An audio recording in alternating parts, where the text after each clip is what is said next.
Friends, good evening. Welcome to our channel GK. అందరికి నమస్కారం అండి. వెరీ ఇంట్రెస్టింగ్ పాయింట్ అండి. మన ఇండియాలో ఇప్పుడు వేస్ట్ మేనేజ్మెంట్ సెక్టర్ ఒక కొత్త ఫేజ్ లోకి ఎంటర్ అవుతుంది ఫ్రెండ్. కొత్తగా వచ్చిన ఈ 2026 రూల్స్, స్ట్రిక్ట్ కంప్లైన్స్ అండ్ చాలా వేగంగా పెరుగుతున్న ఈ మార్కెట్ వల్ల recycling, processing and waste infrastructure లో సరికొత్త ఆపర్చునిటీస్ క్రియేట్ అవుతున్నాయి. మన ఇండియా ఇప్పుడు మునుపెన్నడూ లేనంత ఎక్కువ వేస్ట్ ని ప్రొడ్యూస్ చేస్తుందండి. కానీ ఇప్పటి వరకు అందులో చాలా వరకు సైంటిఫిక్ గా ప్రాసెస్ అవడం లేదు. చాలా వరకు అంటే మెజారిటీ భాగం చెత్త అంతా ఓపెన్ టర్మ్స్ లోనే పడిపోయి ఉంటుంది. దీనివల్ల ఎన్విరాన్మెంటల్ కన్సర్న్ ని పెంచడమే కాకుండా మన అర్బన్ ఇన్ఫ్రాస్ట్రక్చర్ పై విపరీతమైన ప్రెజర్ తెస్తుంది. కానీ ఇప్పుడు ఆ పరిస్థితి మారబోతుంది. ఈ వేగంగా పెరుగుతున్న అర్బనైజేషన్, కఠినమైన regulations and private sector participation పెరగటం వల్ల వేస్ట్ మేనేజ్మెంట్ అనేది ఇప్పుడు మన ఇండియాలో అత్యంత వేగంగా అభివృద్ధి చెందుతున్న ఇన్ఫ్రాస్ట్రక్చర్ థీమ్స్ లో ఒకటిగా మారుతుంది. రీసెంట్ గా నోటిఫై చేసిన సాలిడ్ వేస్ట్ మేనేజ్మెంట్ రూల్స్ 2026 ఇవి April 1, 2026 నుండి అమల్లోకి రాబోతున్నాయి.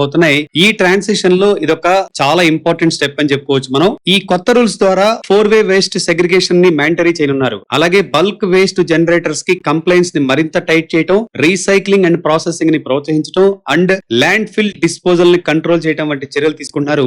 వీటి వల్ల waste collection, recycling, material recovery facilities and waste to energy infrastructure కి డిమాండ్ భారీగా పెరిగే అవకాశం ఉంది. ఈ సెక్టార్ గ్రోత్ అవుట్లుక్ చూస్తే ఈ ఆపర్చునిటీ ఎంత పెద్దదో మీకే అర్థమవుతుంది. Municipal solid waste management sector లో రాబోయే 5 years లో డబుల్ అయ్యే అవకాశం ఉంది. ఓవరాల్ గా చూస్తే ఇండియా యొక్క వేస్ట్ మేనేజ్మెంట్ మార్కెట్ 2023 లో 1.2 lakh crores నుండి 2030 కల్లా ఏకంగా 1.7 lakh crore పెరుగుతుందని ప్రొజెక్ట్ చేస్తున్నారు. అంతేకాదండి, కొన్ని కీలకమైన స్ట్రక్చరల్ ఫ్యాక్టర్స్ కి ఈ గ్రోత్ సపోర్ట్ చేస్తుంది. ఈ రోజు ఇండియాలో దాదాపు 77% వేస్ట్ ఇంకా ఓపెన్ గానే డంప్ చేస్తున్నారు. కేవలం 18% కంపోస్ట్ అవుతుంటే 5% మాత్రమే రీసైకిల్ అవుతుంది. ఇది గ్లోబల్ స్టాండర్డ్స్ తో పోలిస్తే చాలా తక్కువ అని చెప్పుకోవాలి. ఈ గ్యాప్ ని ఫిల్ చేయాలి అంటే ఇన్ఫ్రాస్ట్రక్చర్ లో భారీ ఇన్వెస్ట్మెంట్ అనేది అవసరం. అలాగే green energy, open access regulation కూడా వేస్ట్ టు ఎనర్జీ ప్రాజెక్ట్ కి మంచి బూస్ట్ ఇస్తున్నాయి. ముఖ్యంగా చెప్పుకోవాల్సింది ఈపీఆర్ అంటే extended producer responsibility and Swachh Bharat మిషన్ల ద్వారా ప్రైవేట్ సెక్టర్ పార్ట్నర్షిప్ తో నగరాలు వేస్ట్ మేనేజ్మెంట్ ని ఇంప్రూవ్ చేయడానికి కంటిన్యూస్ గా కృషి చేస్తున్నాయి. ఈ బ్యాక్ డ్రాప్ లో ఇండియా ఒక organised and circular waste management ecosystem వైపు అడుగులు వేస్తుండగా ఇలాంటి టైంలో లాభపడేందుకు 3 కంపెనీస్ చాలా పర్ఫెక్ట్ పొజిషన్ లో ఉన్నాయి. ఈ 3 కంపెనీల గురించి ఈ వీడియోలో డీటెయిల్ గా మాట్లాడుకుందాం. ఈ వీడియోని మీరు ఎండ్ వరకు చూసి మీ అభిప్రాయాన్ని కూడా మన కామెంట్ లో చెప్పండి. మన ఈ లిస్ట్ లో first stop Antony waste handling. ఈ company end to end solid waste management solutions provide చేయడంలో ఒక లీడర్ గా ఉంది. FY26 నాటికి వీళ్లకు 10 స్టేట్స్ లో సాలిడ్ ప్రెజెన్స్ ఉంది. అంతేకాదు, కంపెనీ స్టార్ట్ అయినప్పటి నుండి 25+ municipal corporations and industrial groups తో వీళ్ళు సక్సెస్ఫుల్ గా వర్క్ చేశారు. వీళ్ళు మెయిన్ గా resource recovery, refuse derived fuel RDF అంటాం మనం, bio mining, waste to energy and construction and demolition recycling ద్వారా సాలిడ్ గా సర్క్యులర్ ఎకానమీని ఫెసిలిటేట్ చేస్తున్నారు. ఫ్రెండ్స్, వీళ్ళ ఆపరేషన్స్ కి అసలైన క్రౌన్ జ్యువెల్ ఏదైనా ఉంది అంటే అది మన ముంబైలోని కంజూర్ మార్గ్ ఫెసిలిటీ. ఇది ఆసియాలోని one of the largest single location waste processing plant. ప్రస్తుతం ఇక్కడ రోజుకు సుమారు 6000 tons per day చెత్తను హ్యాండిల్ చేస్తున్నారు. దీని ఫ్యూచర్ లో 7500 TPD వరకు స్కేల్ చేయొచ్చు. ముంబైలో జనరేట్ అయ్యే టోటల్ వేస్ట్ లో దాదాపు 90% ఇక్కడే ప్రాసెస్ అవుతుంది. 2010 నుండి 2036 వరకు అంటే ఏకంగా 25 సంవత్సరాలు కన్సెషన్ పీరియడ్ తో వీళ్ళు ఈ ప్రాజెక్ట్ ని ఆపరేట్ చేస్తున్నారు. ఇక కంపెనీ ఫైనాన్షియల్ విషయానికి వస్తే FY26 లో ఈ కంపెనీ మున్నుపెన్నడూ లేని విధంగా హిస్టరీలోనే first time 1000 crores revenue mark ని క్రాస్ చేసి రికార్డు కొట్టింది. Total operation revenue year on year 9% పెరిగి 920 crores చేరగా total income 13% year on year growth తో 1084.1 crore గా నమోదైంది. ఈ ఏడాది వీళ్ళు మునుపటి కన్నా 15% హయ్యర్ వేస్ట్ ని మేనేజ్ చేశారు. అండ్ ఎబిటా 7% పెరిగి 236.3 crore చేరింది. మార్జిన్స్ కూడా 21.8% దగ్గర స్ట్రాంగ్ గా ఉన్నాయి. కాకపోతే హయ్యర్ డిప్రిసియేషన్ కాస్ట్ వల్ల నెట్ ప్రాఫిట్ మాత్రం కాస్త డ్రాప్ అయ్యి 8.9% తగ్గి 92 crores చేరింది. ఇప్పుడు కంపెనీ స్ట్రాటజిక్ గా హై మార్జిన్ ఇచ్చే మున్సిపల్ సాలిడ్ వేస్ట్ ప్రాసెసింగ్ వైపు చాలా ర్యాపిడ్ గా షిఫ్ట్ అవుతుంది. FY26 లో MSW ప్రాసెసింగ్ వాల్యూమ్ 19% పెరిగి 3.6 MT చేరగా దీని ద్వారా 273.7 crore రెవెన్యూ వచ్చిందండి. ప్రస్తుతం వీళ్ళ టోటల్ రెవెన్యూలో MSW ప్రాసెసింగ్ వాటాయే దాదాపు 25% గా ఉంది. దీంతో పాటు పాత డంప్ సైట్స్ బాగు చేసే ప్రాజెక్టులు కూడా టైర్ 1 అండ్ టైర్ 2 సిటీస్ లో మేజర్ గ్రోత్ రన్వే లాగా మారుతున్నాయి. అంతేకాదు, సిమెంట్ కంపెనీలకు సస్టైనబుల్ ఫ్యూయల్ ఆప్షన్ గా ఏకంగా 1,77,000 tons ఆఫ్ RDF ని సేల్ చేసి రికార్డు సృష్టించారు. ముఖ్యంగా మాట్లాడుకోవాల్సింది కంపెనీ యొక్క ఆర్డర్ బుక్ గురించి అండి. ఎప్పుడు మున్సిపల్ ప్రాజెక్ట్స్ పైన డిపెండ్ అవ్వకుండా తమ పోర్ట్ఫోలియోని డీరిస్క్ చేసుకోవడానికి వీళ్ళు క్లిక్ టు క్లీన్ పేరుతో ఒక కొత్త B2B బిజినెస్ లైన్ ని లాంచ్ చేశారు. ఇది మెయిన్ గా ఏషియన్ పెయింట్స్, పిఎన్ గార్జిల్ లాంటి కమర్షియల్ అండ్ కార్పొరేట్ క్లయింట్స్ కి pest control, recyclables and deep housekeeping services లాంటివి అందిస్తుంది. దీంతో పాటు ఎక్స్టెండెడ్ ప్రొడ్యూసర్ రెస్పాన్సిబిలిటీ బిజినెస్ లో కూడా సక్సెస్ఫుల్ గా ఎంటర్ అయ్యారు. తమ PCMC WTE ఆపరేషన్స్ మొదటి సంవత్సరంలోనే వాళ్లకు అలాట్ అయిన EPR క్రెడిట్స్ లో 20% ని మానిటైజ్ చేశారు కూడా. అయితే vehicle and tyre recycling market entry విషయంలో మాత్రం ప్రస్తుతానికి ఒక వెయిట్ అండ్ వాచ్ మోడ్ లో ఉన్నారు. ఇక ఫ్యూచర్ అవుట్లుక్ చూసుకుంటే FY26 క్లోజింగ్ నాటికి కంపెనీ దగ్గర మున్నుపెన్నడూ లేని విధంగా ఏకంగా 18,000 crores all time high order book ఉంది. ఇది వీళ్ళకి చాలా strong long term revenue visibility అయితే మనకు కనబడుతుంది. ఈ ఆర్డర్ బుక్ లో 60% ప్రాసెసింగ్ కి, 40% కలెక్షన్ అండ్ ట్రాన్స్పోర్ట్ కి స్ప్లిట్ అయి ఉంది. ఈ సాలిడ్ ఆర్డర్ బుక్ తో రాబోయే 5 years లో ఏటా 15 to 20% రెవెన్యూ CAGR తో గ్రోత్ అవ్వాలని మేనేజ్మెంట్ ప్లాన్ చేసుకుంది. ఫ్రెండ్స్, మన లిస్ట్ లో నెక్స్ట్ స్టాక్ EMS అండి. EMS అనేది comprehensive sewerage and waste water treatment solutions provide చేయడంలో ఒక లీడింగ్ సంస్థ. Water, waste water collection, treatment and disposal సంబంధించి వీళ్ళు టర్న్ కీ ప్రాజెక్ట్ ని ఎగ్జిక్యూట్ చేస్తుంటారు. కంపెనీకి వచ్చే టోటల్ బిజినెస్ లో దాదాపు 75% వాటా water and waste water services నుండి వస్తుంది. అలాగే టోటల్ రెవెన్యూలో 70% పైగా వాటర్ అండ్ సివరేజ్ ప్రాజెక్ట్ ద్వారానే వస్తుంది. వీళ్ళ కోర్ బిజినెస్ మెయిన్ గా 3 సర్వీసెస్ చుట్టూ తిరుగుతుందండి. ఒకటి STPs అంటే sewerage treatment plant, second water treatment plants and common effluent treatment plants, మూడోది టెర్షియరీ ట్రీట్మెంట్ ప్లాంట్స్. వీటన్నింటికి తాలూకు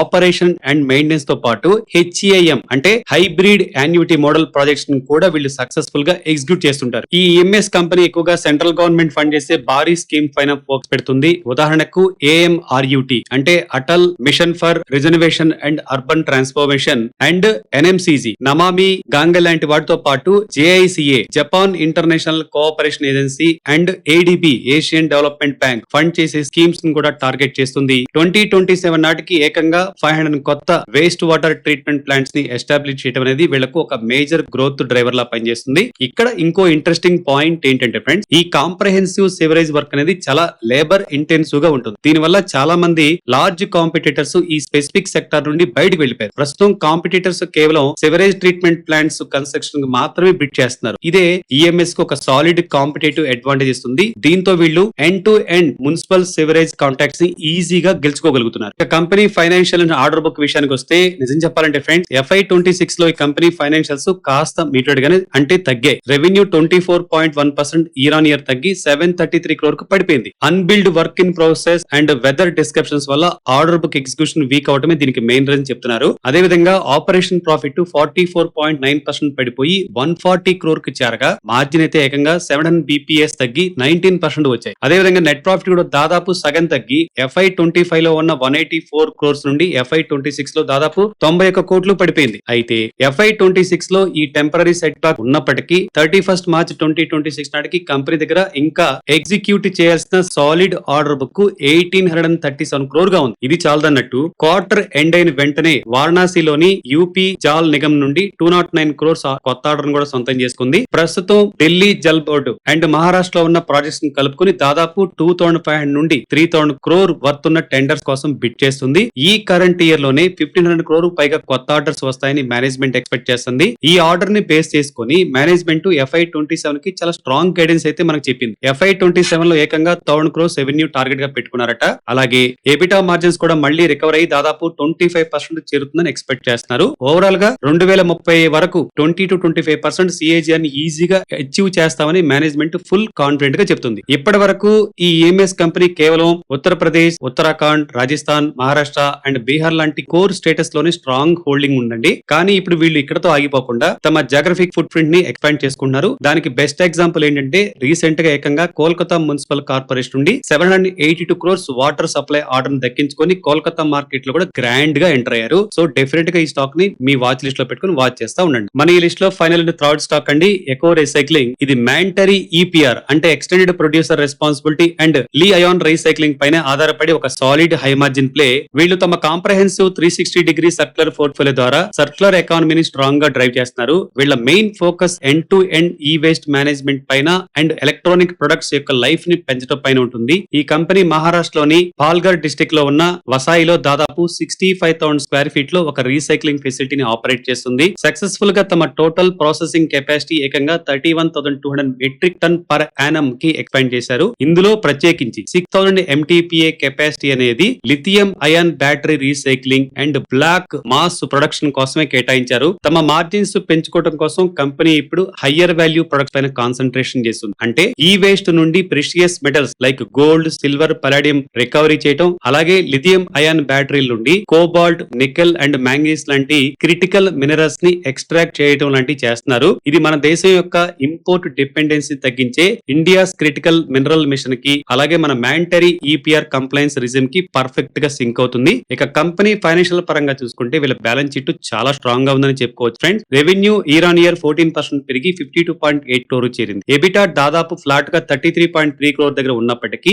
మార్జిన్స్ మాత్రం ఏకంగా 63.1% ఉండటం విశేషం అండి. నెట్ ప్రాఫిట్ అయితే కాస్త 2% డ్రాప్ అయ్యి 22.9 crore కి చేరింది. ఇక్కడ ముఖ్యమైన విషయం ఏంటంటే ఈ కంపెనీ పూర్తిగా డెట్ ఫ్రీ అండ్ తమ ఆపరేటింగ్ యాక్టివిటీస్ నుండి 12.9 crores క్యాష్ ని జనరేట్ చేసింది. ఇది చాలా ఇంపార్టెంట్ పాయింట్ మనకి. ఇక ఫ్యూచర్ అవుట్లుక్ విషయానికి వస్తే ఇండస్ట్రీలో వస్తున్న స్ట్రక్చరల్ షిఫ్ట్స్ ని క్యాపిటలైజ్ చేసుకోవడానికి ఎకో రీసైక్లింగ్ పర్ఫెక్ట్ పొజిషన్ లో ఉందని చెప్పుకోవచ్చు. ప్రస్తుతం ఇండియా ప్రపంచంలోనే 4th లార్జెస్ట్ ఈ వేస్ట్ జనరేటర్ గా ఉంది. మన దేశంలో ఈ వేస్ట్ జనరేషన్ 2024 లో ఉన్న 6.2 మెట్రిక్ టన్ నుండి 2030 కల్లా 14 మెట్రిక్ టన్ పెరుగుతుందని ఎక్స్పెక్ట్ చేస్తున్నారు. ప్రస్తుతం ఈ వేస్ట్ లో దాదాపు 78% కేవలం ఇన్ఎఫిషియంట్ అండ్ అన్సేఫ్ అయిన ఇన్ఫార్మర్ సెక్టార్ చేతిలో ఉంది ఫ్రెండ్. కేవలం 22% మాత్రమే ఫార్మల్ రీసైక్లర్స్ కు వెళ్తుంది. ఇలా ఇన్ఫార్మల్ వాళ్ళ డామినెన్స్ ఉండటం వల్ల ఏకంగా 42% ఎక్స్ట్రాక్టబుల్ వాల్యూ అనేది లాస్ అవుతుంది. కానీ ఇప్పుడు ఈ ఈపీఆర్ ఫ్రేమ్వర్క్ కింద ప్రొడ్యూసర్స్ అండ్ బ్రాండ్ ఓనర్స్ తమ రీసైక్లింగ్ టార్గెట్స్ ని ఖచ్చితంగా మీట్ అవ్వాలని గవర్నమెంట్ మ్యాండేట్ చేసింది. ఈ టార్గెట్స్